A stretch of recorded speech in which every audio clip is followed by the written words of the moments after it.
Good evening, everyone. The topic of my senior research project is the effect of holistic medicine on oral bacterial growth.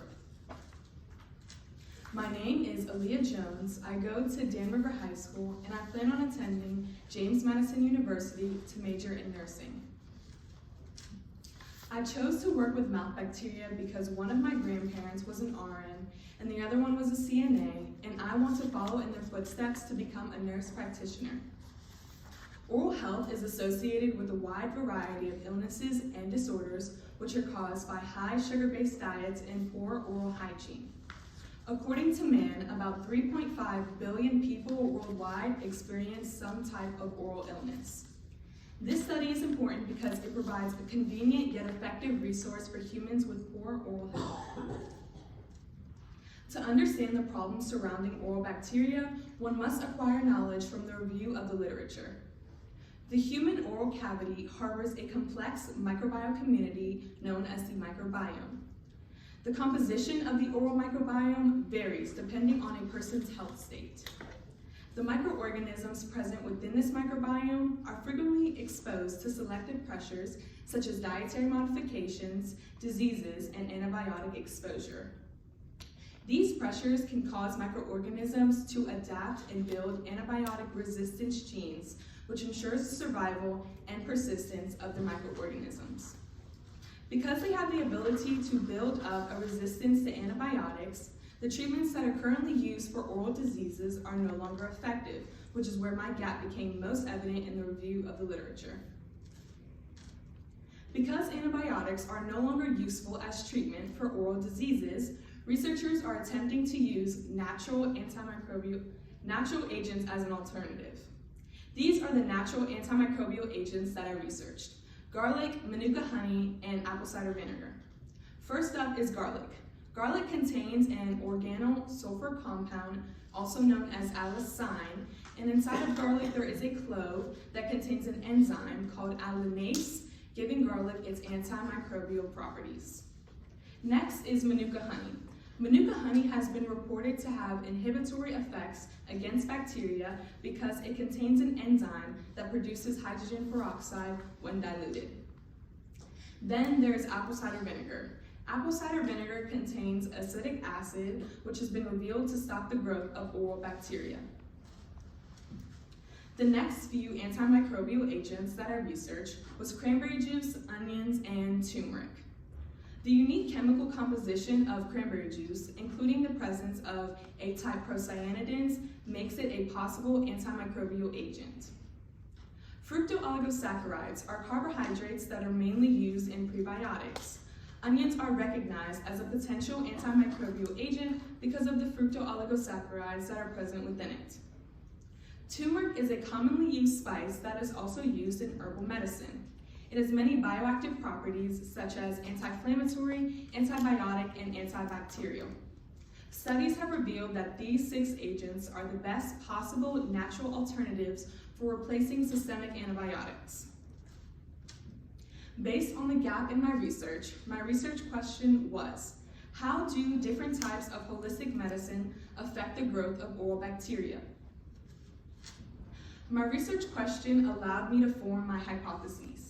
My research hypothesis is, if holistic medicine is tested on oral bacteria, then garlic will be most effective at inhibiting the growth of the bacteria. My null hypothesis is, if holistic medicine is tested on oral bacteria, then there will be no difference in the effects toward inhibiting the growth of the bacteria. The following are the variables that have been identified for my experiment. My independent variable is the different types of antimicrobial agents. My dependent variable is the growth of the bacteria. For my control, I use water as an antimicrobial agent because it will show no effect against the bacteria and it can be compared to other antimicrobial agents. My constants was the type of agar that I used and the temperature that the incubator was set to for my bacteria to grow in, which was 37 degrees Celsius. These are the materials that I used when conducting my experiment: garlic extract, horseradish extract, onion extract, manuka honey, apple cider vinegar, and water. I also used sterile swabs, Ziploc bags, Petri dishes, a Bunsen burner, and diffusion discs to aid in the process of my methodology. I started the process of my methodology by obtaining consent from administration and from my participants. Then I gathered my materials and collected a random sample of 30 participants, being both from Governor School and Dan River High School. To have a wider range of participants, I gathered students from 9th through 12th grade, as well as a few teachers. After gathering my participants, I had them sign in, and I swabbed their cheeks for 10 seconds on each side, and placed their swabs in a Ziploc bag. Next, I assigned Petri dishes to a specific medicine using a random number generator. I generated a number between 1 through 6, 30 times, and whichever number I was given, I put a Petri dish with the agent that corresponded with that number. Number 1 was garlic extract, number 2 was water, number 3 was apple cider vinegar, number 4 was horseradish extract, number 5 was manuka honey, and number 6 was onion extract. After I had finished assigning the Petri dishes to their groups, I began streaking the bacteria onto the dishes. I made sure to do the disc diffusion method by groups. I started with group 1 and I streaked the mouth bacteria for about 10 seconds in 4 quadrants, making sure to keep the lid over the agar to keep it from contamination. After I streaked all the dishes in group 1, I placed 5 discs in a beaker filled with garlic extract, and I placed 1 disc in each Petri dish. After that, I flipped the Petri dishes over, taped them, and placed them inside of the incubator. Then I sterilized the tweezers by placing them above a Bunsen burner for 5 to 10 seconds. I repeated these steps for groups 2 through 6. Once all of my Petri dishes were done, I let them grow for 7 days, and I checked for the growth of bacteria colonies every day. Finally, I compiled all my data into a spreadsheet and conducted further research. After completing my methodology, I was able to gather my results. There was no zone of inhibition on any of the Petri dishes that I used in my experiment. Therefore, there was no difference in the effects toward inhibiting the growth of the bacteria, which means that I failed to reject my null hypothesis. This may suggest that my data concerning holistic medicine on oral bacteria had some flaws in the research process. Based on my results, my conclusion states that there is not sufficient evidence at the 0.05 significance level to conclude that holistic medicine will inhibit the growth of oral bacteria. Based on my results, I did some exploration to find out where my experiment failed. The first limitation that I have identified after doing some extended research was based on the antimicrobial agents that I used. I have found that it is better and more effective to use the raw ingredient itself rather than an extract. For example, crushed garlic has a higher minimum bactericidal concentration level than garlic extract. It is important to have a high concentration level of your sample because if you don't, then your sample will not be strong enough to inhibit the growth of the bacteria. The second limitation that I identified after going more in depth with my research after finding out my results was based on the dependent variable, which was mouth bacteria. I have read that most antimicrobial agents that I use are liable to be harmed on other surfaces of the mouth, like Staphylococcus mucin, which is a bacteria found on most tooth surfaces.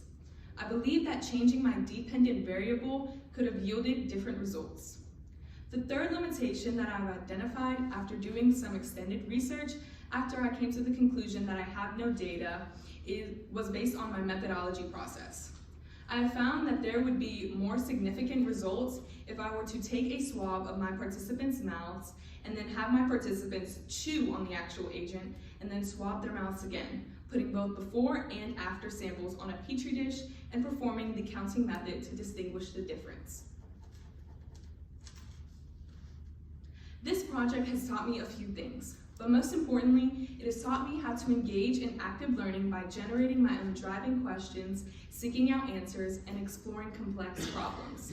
I will use my newfound knowledge of the research process and conducting an experiment and apply it to future projects that I have to carry out in college. I would like to dedicate this time to thank the people who supported me throughout the duration of my project. Ms. Brumell, who gave me permission to collect participants at Dan River and perform part of my experiment there as well. My participants, who helped aid in the process of my methodology by letting me swab their mouths. Ms. Long, who helped guide me along the entire research and experimentation process. Ms. Dillon, who guided me through the methodology portion of my experiment. And Dr. Jones, who gave me permission to perform this whole experiment and research process. Thank you. Any questions?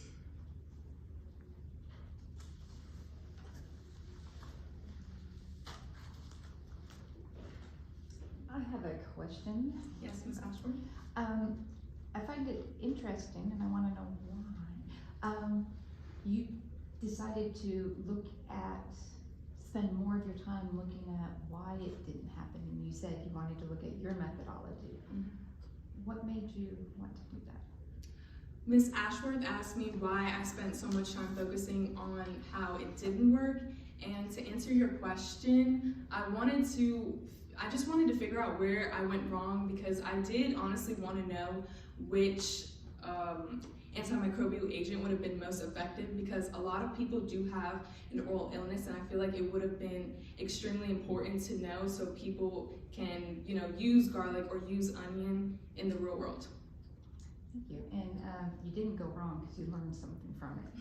So you did well. Thank you.